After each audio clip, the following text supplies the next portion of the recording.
alışmasangiz, quloqchinlarni taqib, chiroqlarni o'chirib oling. Reklama uchun ma'lumot kommentariyada. Bugun e'tiboringizga o'zida sirni va qo'rquvni jamlagan va qo'rquvlasha oladigan Yomg'ir deb nomlangan SCP'ni taqdim etmoqchiman. Kanalga obuna bo'lib, like bosing va bundan yaxshi kontentlar chiqishi uchun donat qilishni unutmang. Tanishing, bu Muxlisa. U o'zlari yashaydigan qishlog'iga boryapti, Tozasuv qishlog'i. U uydan hech qachon chiqmagan. Chunki ota-onasi unga har doim qarshilik qilib kelishgan va u nimagaligini bilmaydi. Unga doim boladek e'tibor berishadi, ammo u 20 yoshdan o'tgan bir ayol bo'lsa ham. Bu yerda juda ham issiq. Ya'ni ular yashab turgan joy juda ham issiq. Uxlashning umuman imkoni yo'q. Ammo qanday bo'lib uxlashni eplaganda ham yomon tushlar ko'rib chiqadi. Tushida chaqmoq, yomg'ir, o'zining ruhi, ba'zida kampirlar va u kampirlar qo'lida bolalarni ko'radi. Biroz qarab turganda shu narsani ko'radiki, bolaning yuziga juda ham qo'rqinchli qora dog'lar paydo bo'lishni boshlaydi. Bu esa uni juda ham qo'rqitardi. Ammo uni uyg'onishda hech qanaqa iloji yo'q, ya'ni uyg'ona olmaydi. U eslab qolgan bir narsa shuki, qishloqning qariyalaridan biri unga suv idishga ko'rsatadi. Bu qishloqning suvli ekanligi haqida gapiradi. U uyg'onib ketdi va atrofga qaraganda bulut, yomg'ir yog'yapti. Yomg'irlar chiroyli, unga tikilib turardi, ammo u bir narsani umuman xayoliga ham keltirmasdi. Ya'ni bu yomg'ir uni oxirgi ko'rib turgan narsasi bo'lishi mumkin edi. Videolarni davomiyligi va sifatini oshirish uchun kommentariyadagi yoki opisaniyadagi donat silka orqali himmatingizni sinab ko'rishingiz mumkin. Oldindan rahmat. Yomg'ir uni anchagina tinchlantirardi, ammo bu menimcha yaxshi belgi emas edi. Chaqmoq chaqardi va yomg'ir bo'lardi. Yomg'ir to'xtamasidan turib, u oynadan qaraganda eski yigiti Jamshidni ko'rib qoldi va unga ketishini aytdi, chunki u bilardiki, agar ota-onasi ularni ushlab olishsa, bolani shomga chiqarishardi. Va u xafa bo'ldi va shunchaki ketishga qaror qildi. Shundan so'ng yomg'ir kuchaydi, momaqaldiroq chaqishni boshladi. Hech qachon radiodan ovoz eshitilmasdi, ammo qandaydir bo'lib ovozi eshitilib qolgan taqdirda ham undan qanaqandir erkak ovozi kelardi va tezda yo'q bo'lib qolardi. Va u oxirgi marta gapirgan gap shu bo'ldiki, momaqaldiroq juda ham qattiq bo'ladi. Ehtiyot bo'ling va uyingizdan chiqmang. Momaqaldiroq kuchayishni boshladi. Muxlisa nima qilishini bilmasdi. O'rnidan darhol turdi va ota-onasining yoniga bordi. Otasi hozircha ko'rinmadi, ammo onasi Maryam bilan bir-ikki og'iz gaplashib olganidan so'ng u yana xonasiga borib kuzatishda davom etdi. U oynadan qarab turganda bir-ikki odamlarni ko'rardi. Ular shunaqangi odamlar ediki, hech qachon soyabon ko'tarishmasdi. Ya'ni xohlaganlarida yurishardi, xuddi hech nima qiziqtirmayotgandek. Va u yana o'ylardi, bular shunchaki kechki yuguruvchilar bo'lishi mumkin. David Gogginsning muxlislari. Yana bir bor video o'rtasida sizlarni chalg'itganimdan uzr so'rab qolaman, ammo sizlarga bir narsani aytishim kerak. Kanalimiz 5000 obunachiga erishdi va bu hammamizning yutuqimiz. Sizlarga va'da qilgandek 5 ta obunachimning kanalini reklama qilib beraman. Batafsil ma'lumot opisaniyada yoki kommentariyadagi silkada. Shunda bir odamning yuzi yaqqol ko'rinib ketdi. U mardon edi. Shunda tezda Muxlisa uyg'onib ketdi. Oynadan qaraganida mashina keldi. Uning do'stlari edi. Rustam, Rayhona va Shabbona hamda Michael. Shundan so'ng ular oynadan yomg'irni tomosha qilib turishardi va qanaqangidir ruhoniy ishlarni amalga oshirishdi, ya'ni ruh chaqirish maqsadida. Va ular shu ishni qilib turishgan paytida Muxlisa oldingi yigitini o'yladi va jahl qildi. Shundan so'ng darrov eshik taqilladi.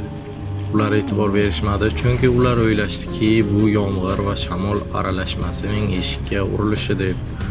Ammo biroz o'tmasdan eshik yana bir marta taqilladi, 3 marta va o'tkirgina. Shundan so'ng Michael o'rnidan turdi. Ya'ni u shunchaki kutib turishni xohlamadi va eshik tomonga yog'och qilichini olib bordi. va eshikdan qaraganda u yerda hech kim ko'rinmadi, ammo shundan so'ng eshikni ochdi va u yerda bir oila turardi. Ular shunday yomon qarab turishardiki, shunchaki Michael qo'rqib ketdi. Ammo bu oilaning erkagi so'radi, "Meni uyimda nima qilyapsizlar?" Michael nima deyishini bilmadi. U erkakning ovozi shunchalik o'tkir ediki, Michael hatto o'zini nima demoqchiligini ham unutib qo'ydi. Muxlisa hech nima deya olmadi, ammo uning onasi kelib u erkakka "Nima bo'ldi? Tinchlikmi?" dedi. Va u erkak aytdi, "Meni uyimda nima qilyapsizlar?" Shundan so'ng u tezda xonaga bostirib kira boshladi. Michael uni to'xtatib qolishdan oldinga yurganda u erkak Michaelni oldi va shunaqangi uloqtirdiki, u devorga urilib, orqasi qonab ketdi. Menimcha boshi juda ham yomon yorildi. Shundan so'ng men juda ham qo'rqib ketdim. Hamma baqirardi, hamma baqirardi va Muxlisaning onasi qo'liga bitta tayoqni oldi va u erkakka urdi.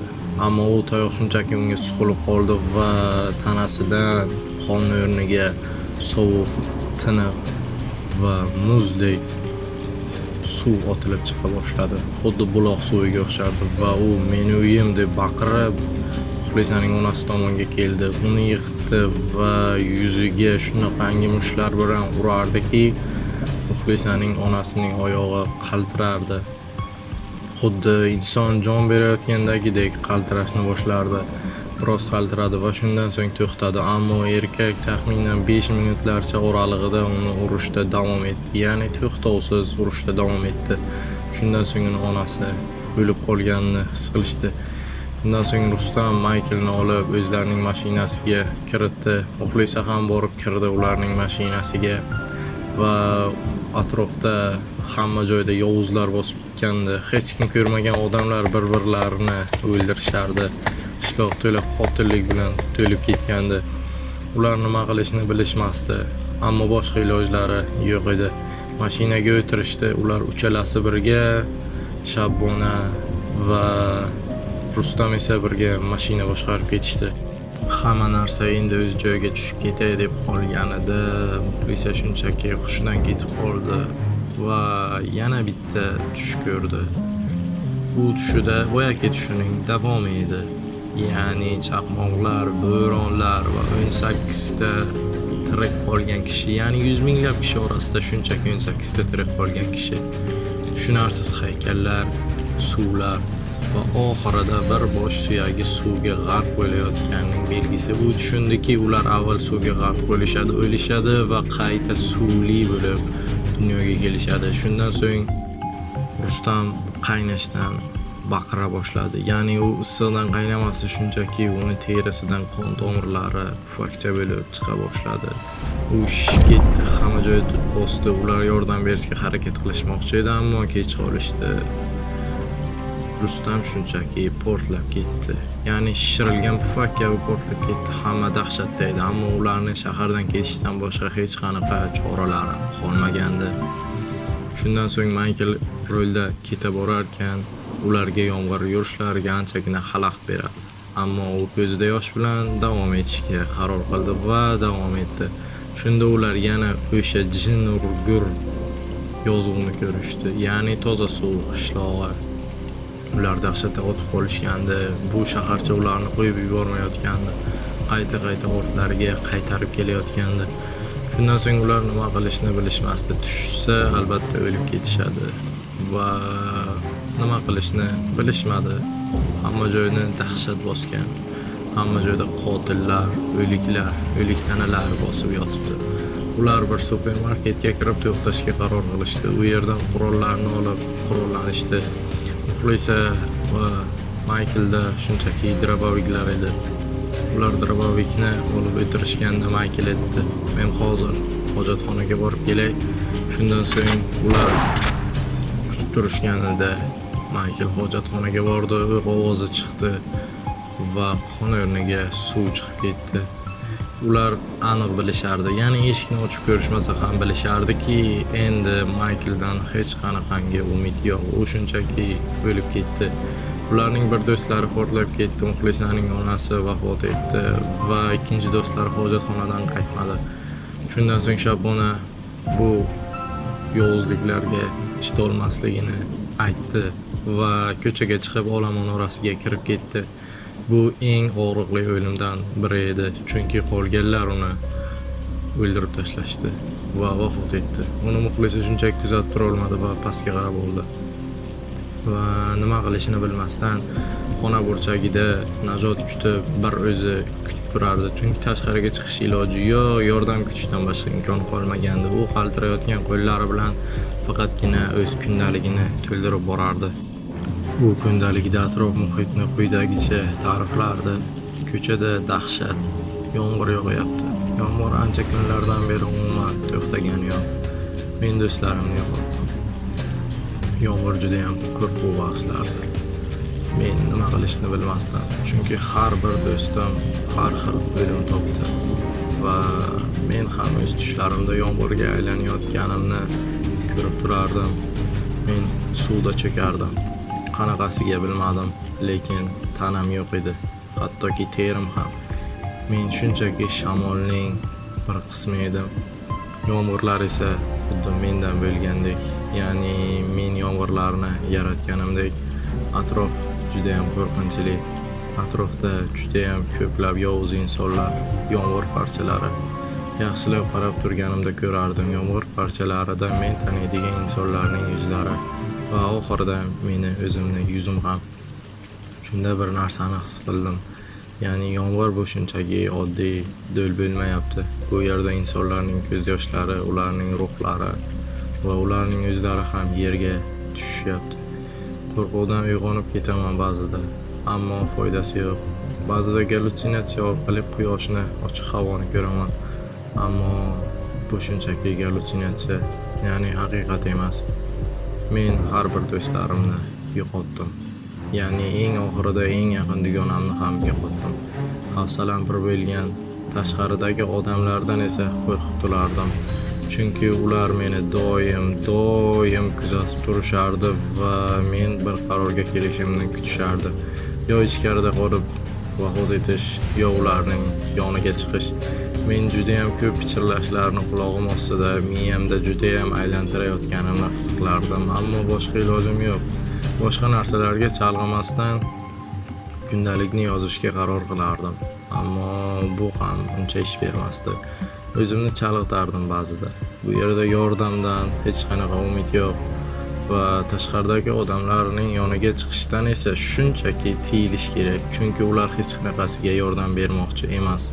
Ular shunchaki o'z alamlarini mendek va meni do'stlarimdek yoki bir boshqa begunoh odamlardan olishmoqchi edi. Yovuzlik va yomg'ir o'rtasida qolib ketganman. Bu SCP-3300, ya'ni o'lim yomg'iri deb nomlanadi. Videolarim yurakdan yo'qolib qolmasligi uchun like bosishni va obuna bo'lishni unutmang. Shu orqali siz kanalga juda ham katta yordam bergan bo'lasiz. Xo'sh, SCP-3300 ga qaytsak, u shunday yomg'irki, u faqatgina bitta qishloqchada yuz beradi. Yomg'ir xuddi qonga o'xshab yog'adi va o'rtada faqat bir odam paydo bo'lganidan so'nggina bu SCP-3300 ekanligini aniqlash mumkin. Va bu yerning aholisi, ya'ni SCP-3300 o'z ishini boshlaganida bu yerda aholi bo'ladi. Ya'ni bu yomg'ir shunchaki 6 yoki 18 kun davom etadi. Bu yerning aholisi SCP-3300-1 deb nomlanadi. Bunday nomlanishining asl sababi bu odamlar o'zlari nima qilayotganini bilishmaydi. Va bu yomg'ir shunchaki 48 soatdan ortiq davom etsa, bilaveringki, bu SCP-3300. Radiolarda ham hamma joyda kuchli bo'ron haqida aytishadi, ammo buni hech qanaqaligini aniqlashning umuman iloji yo'q deb bemalol ayta olishim mumkin. Va bu yerning aholisi shunaqangi yomonki, ular nima qilishayotganini bilishmaydi va eng asosiysi, ular qayta tirilishadi, ya'ni o'lganlar qayta tiriladi. Yangicha ko'rinish va yangicha xarakter, yangicha ish va boshqa narsalar. Bu yerni hattoki armiya ham kelib tuzata olmadi. Ya'ni SCP-3300 juda ham kuchli SCP bo'lib hisoblanadi. Uni yo'q qilish deyarli imkonsiz.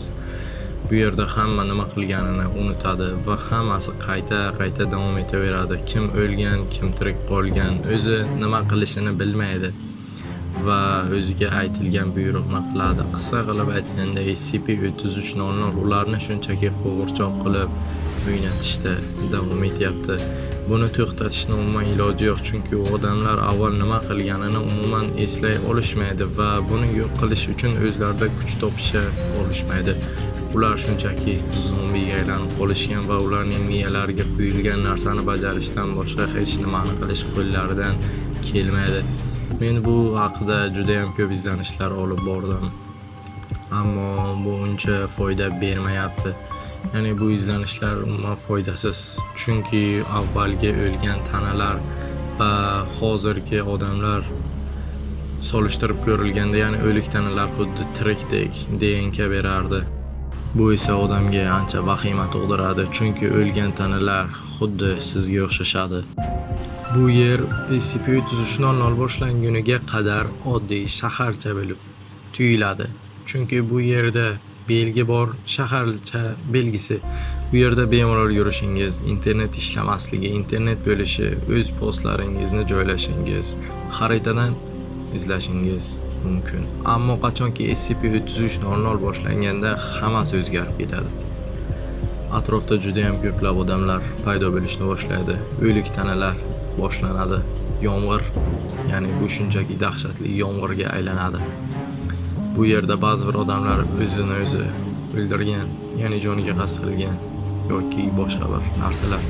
Siz bu shaharcha haqida umuman o'ylay olmaysiz. Chunki qachonki bu shaharcha haqida o'ylashni boshlaganingizda bu fikrlashingiz shunchaki yo'qolib qoladi.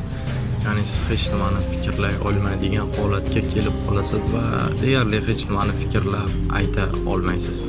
Bu yerda ko'p oilalar kelishadi va aynan o'sha uyda yashamoqchi bo'lishadi, ammo bu shaharcha haqida bir nima o'ylashga harakat qilishganda bu yerga nimaga kelishgani yodlaridan chiqib ketadi. Va bu yerda qolganlar esa shunchaki yomg'irdagi ko'z yoshlar orqali yo'qolib ketishadi. Ya'ni shunchaki yo'q bo'lib ketishadi. Kimlardir o'lib ketgan, kimlardir esa yomg'irda yuvilib ketgan. Bu SCP-3300 muhofazaga olingan shaharcha bo'lib hisoblanadi. Unda Euclid jamoasi, armiyasi izlanish olib borishadi va aynan shu yomg'ir yog'ayotgan paytida odamlarni so'roq qilishga urinib ko'rishadi. Ammo ko'pchilik askarlar bu yerdan tirik qaytmagan bo'lib hisoblanadi va ba'zida bu yer qonli shaharcha, ya'ni o'lim shaharchasi deb ham ataladi. SCP-3300 bu yerga kirgan hech kim tirik chiqmagan. Bilaman, bu so'zni qayta aytyapman, ammo bu faqatgina shundan iborat. Ya'ni faqatgina hech kim tirik chiqmagan. Ofitserlar esa u yerdan tirik chiqayotgan biror bir odamni ko'rib qolishsa, unga g'alati savollar berib, uni tergashni boshlashadi va agar unda noqonuniy narsalar topilmasa, shunchaki uni qo'yib yuborishadi. Ba'zida bu yerdan tirik chiqqan politsiya xodimlari tekshiruvga olib boriladi. Ya'ni qanaqa tekshiruv? Ularni xotirasi tekshirib ko'rilardi. Ba'zi politsiyachilarning shunchaki sochlari to'kilib ketardi va nima deyotganini umuman bilishmasdi. Ular faqatgina bir narsani bilishardi: shaharchaning nomini. Doktor ularni tekshirib ko'rmoqchi bo'lib, har bir narsani rasmini ko'rsatganda ular hech qaysi narsani rasmini to'liq aytib berisha olmasdi. Ya'ni xuddi ularning xotiralari o'chib ketgandek. Hamma bilardi, agar bu shaharchada yomg'ir boshlansa, bu cho'kishga, ya'ni oqimga sabab bo'ladi va ko'pchilikni o'ldiradi, ba'zilarini yomg'ir parchalariga aylantiradi. Siz qayerdan bilasiz? Kecha kim edingiz va bugun ham o'zingizmi? Yoki ertaga ham o'zingiz bo'la olasizmi? Yoki ertaga boshqa odammisiz? Buni hech kim ayta olmaydi. Ammo bir narsani aytaman, videolarimiz yoqsa kanalimni ko'rishda davom eting.